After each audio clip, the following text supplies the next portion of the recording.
अब हम सबसे पहले देखते हैं हाउ टू डू फास्ट। हम प्रार्थना, उपवास की प्रार्थना कैसे करें, किस प्रकार से करें। पुराने और नए नियम दोनों में से देखेंगे। पुराने नियम में से हम देखेंगे 58 अध्याय का 6 और 7 पद। इस उपवास से मैं प्रसन्न होता हूँ, और क्या यह नहीं कि अन्याय से बनाए हुए दासों और अंधेर कर सहने वालों का जुआ तोड़कर उनको छुड़ा लेना, और जब जुआ को टुकड़े टुकड़े कर देना, सब जुआ को टुकड़े टुकड़े कर देना। क्या वह यह नहीं है कि अपने रोटी भूखों को बांट देना, अनाज और बड़े बड़े चूते हुओं को अपने घर ले आना, किसी को नंगा देखकर वस्त्र पहनाना, और अपने जाति भाइयों से अपने आप को ना छिपाना। धन्यवाद। 6 और 7 पद में बताता है कि वास्तव में उपवास कैसे होना चाहिए, उपवास कैसे करना चाहिए। इस विषय में बताता है जिस उपवास से मैं प्रसन्न होता हूँ, क्या वह ये नहीं कि अन्याय से बनाए हुए दासों को और अंधेर सहने वालों का जुआ तोड़कर उनको छुड़ा देना, और सब जुओं को टुकड़े टुकड़े कर देना। इस्राएलियों के समय पर जो एकदम ही क्षुद्र जाति के होते थे, एकदम ही नीचा और बिल्कुल दरिद्र, जिसके पास ना तो रहने के घर, ना खाने के लिए खाना, ना पहनने के लिए वस्त्र होते थे, ऐसे लोगों को लोग खरीदते और बेचते थे। ऐसे लोगों को लोग खरीदते और बेचते थे, जो परमेश्वर के नजर में असहनीय था, क्योंकि मनुष्य को परमेश्वर ने स्वतंत्रता के साथ सृष्टि किया, उन्हें किसी बंधन में रखकर सृष्टि नहीं किया। इसलिए मनुष्य को गुलामी में खटाए, परमेश्वर को ये पसंद नहीं। और इस्राएली लोग अन्य जातियों को, जो दरिद्र और निर्बल लोग थे, उनको अपने लिए नौकर भी नहीं बल्कि दास के रूप में, नौकर को सैलरी दी जाती है, दास की सैलरी नहीं होता, दास के रूप में उन्हें अपने घर में खटाते थे और जबरन काम कराते थे, और ज्यादा समय तक काम कराते थे, रगड़ा पट्टी करते थे। तो परमेश्वर ने कहा, पहले तुम अपने बंधन में रखे हुए दास को स्वतंत्र करो,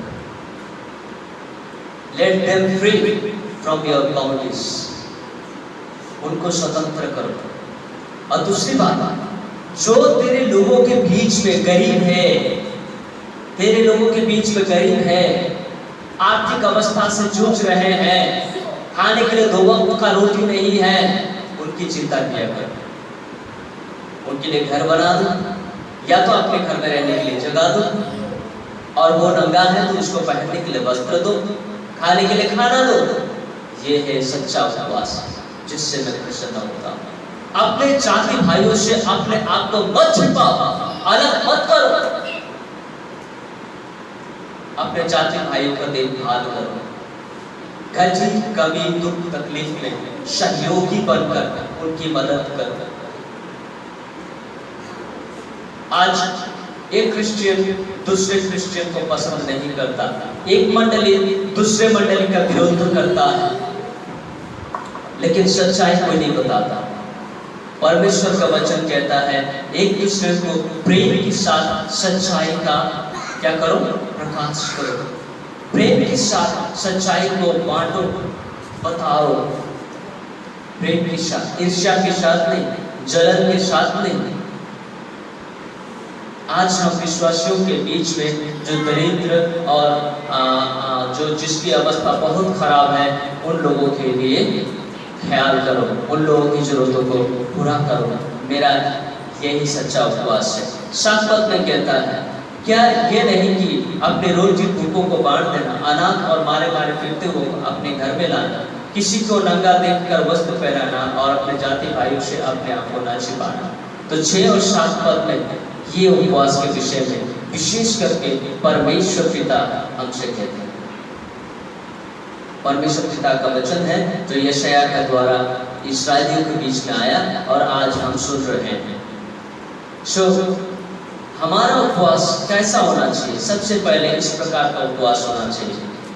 आप यदि उपवास बैठ रहे हैं, उपवास बैठने से पहले आज आप 12 घंटा उपवास बैठ रहे हैं, तो 12 घंटा का उपवास में आपको 2 वक्त का खाना होता है, सुबह का नाश्ता और दोपहर का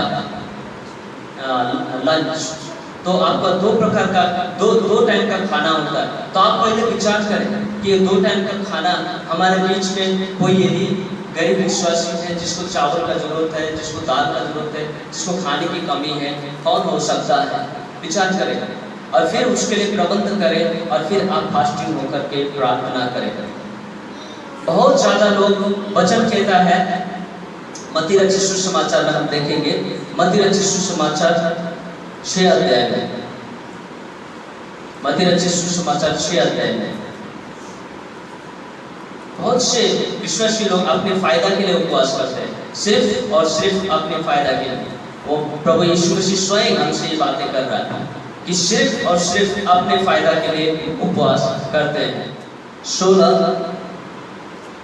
से लेकर 18 पर, जब तुम उपवास करो तो कपड़ियों के समान तुम्हारे मुंह पर उदासी ना छाई रहे, क्योंकि वे अपना मुंह बनाए रहते हैं ताकि लोग में उपवासी जाने।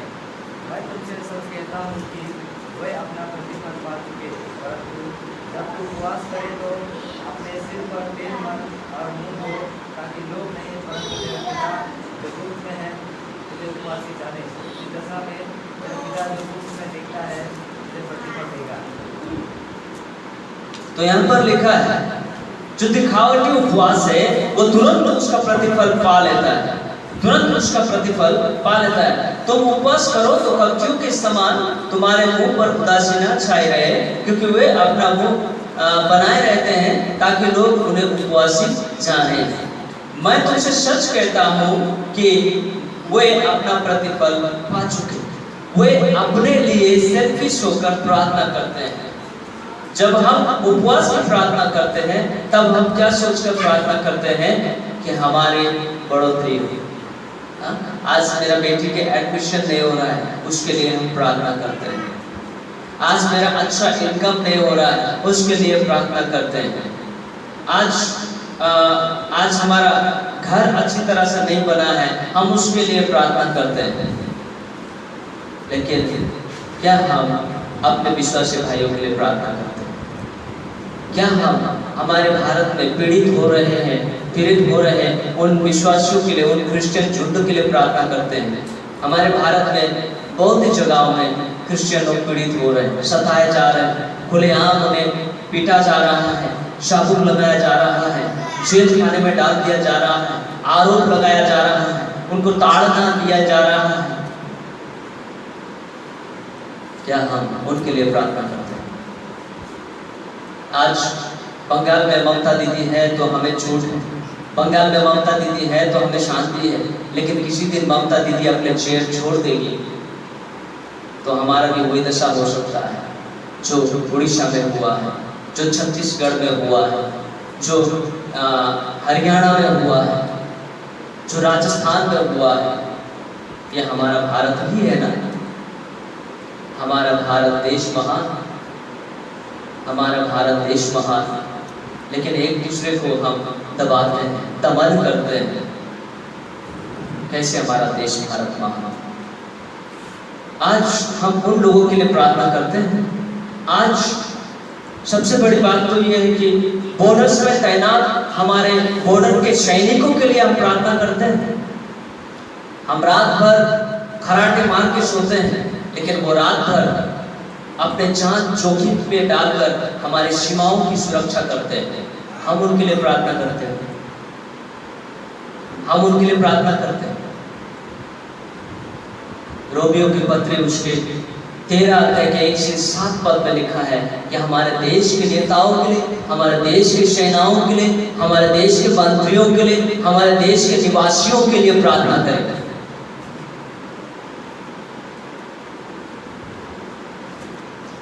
असल उपवास प्रार्थना खास करके दूसरों के लिए की जानी चाहिए, जिसमें हमारे प्रतिफल पड़ी हुई है, जिसमें हमारे प्रतिफल छिपा हुआ है, जिसमें हमें आशीष मिलती है। परमेश्वर कहता है, यदि प्रभु यीशु मसीह कहता है, यदि तुम चाहते हो कि तुम सम्मानीय जीवन जिए तो तुम दूसरों को सम्मान देना सीखो। दूसरों को सम्मान देना सीखो तो तुम्हें भी सम्मान दिया जाएगा। यदि तुम सभाओं के बीच में सम्मान पाना चाहते हो तो तुम सबसे पीछे जहां चेयर है नहीं बैठ जाओ, तुम्हें सबसे आगे बैठने का सम्मान मिलेगा। सम्मान दो तो तुम्हें सम्मान मिलेगा। मैंने पहले उदाहरण दिया था रिक्शा वाला, ऑटो वाला, टोटो वाला के विषय में। हमने उसको सम्मान दिया क्या? 1 रुपया के लिए, 5 रुपया के लिए हमने नहीं दिया सम्मान। हमने ये नहीं बोला ठीक है भाई तू बहुत मेहनत करता है, परिश्रम करता है, ठीक है 5 रुपया रखता है, रख लो कोई बात नहीं, ऐसा 5 रुपया हमारा कितना आता है कितना जाता है, चलो आज तुम्हारा काम आ जाएगा। क्या हम ऐसा बोलते हैं? नहीं बोलते, नहीं बोलते।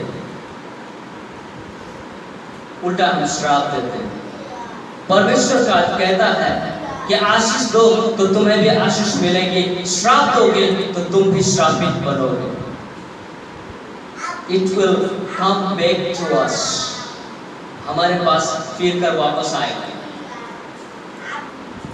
प्रभु यीशु ने कहा तुम जैसा बीज बोओगे वैसा फसल काटोगे।